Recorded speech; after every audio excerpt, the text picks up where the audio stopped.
Hey, this is a response video, obviously, to Bonsai Sky. I start by saying, man, you got me good, boy. Oh, man. I thought you were about to bust out with something horrid, like, a death in the family or something, God forbid. I was, bracing myself for, uh-oh. Oh, no. Oh, it's going to be bad. And then you bust out with that. It was like, oh, man. Oh, you got me.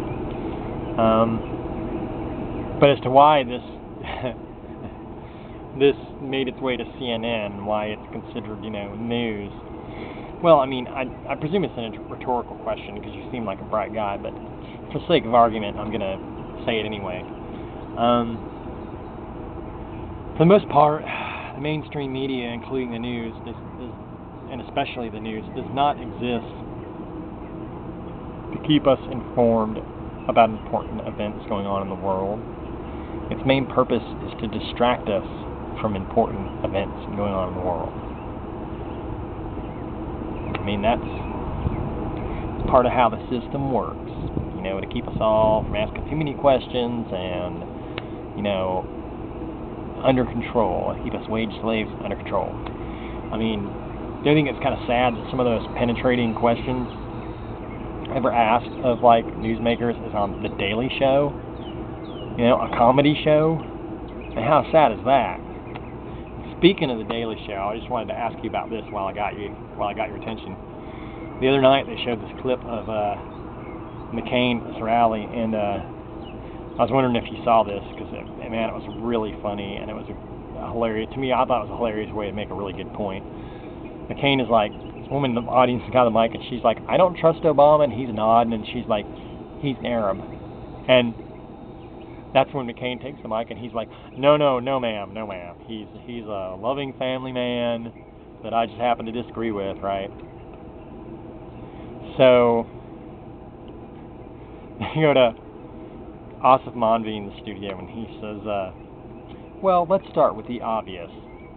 There's no reason, though, that being an Arab and a loving family man are not mutually exclusive. In other words, there's no mathematical reason why someone couldn't be an Arab and also love their family. Yeah, no shit.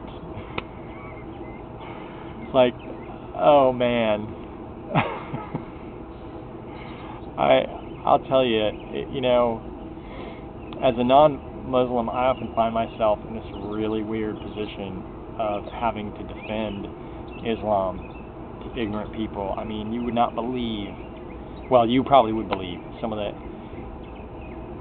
just flat out ignorant things that people think about Islam. It's unbelievable. It's like, as if wackos represent the whole religion. I mean, Christians can easily blow aside their wackos. Go, oh, they're just wackos. They're not with us. Not really. They claim to blow up abortion clinics in the name of Christianity, but we don't claim them. You think most,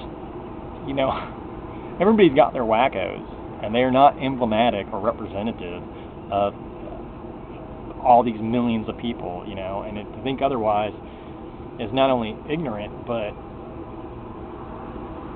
destructive and not helpful. So,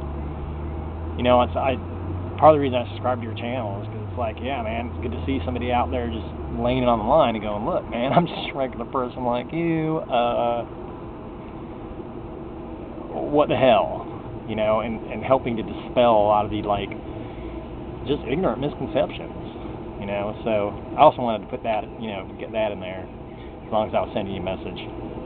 But, yeah, man, don't ever do that again. Remember the story of the boy who cried wolf?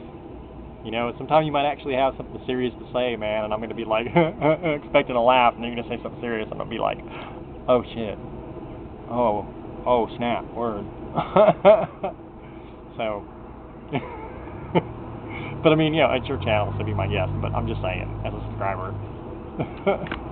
Peace out.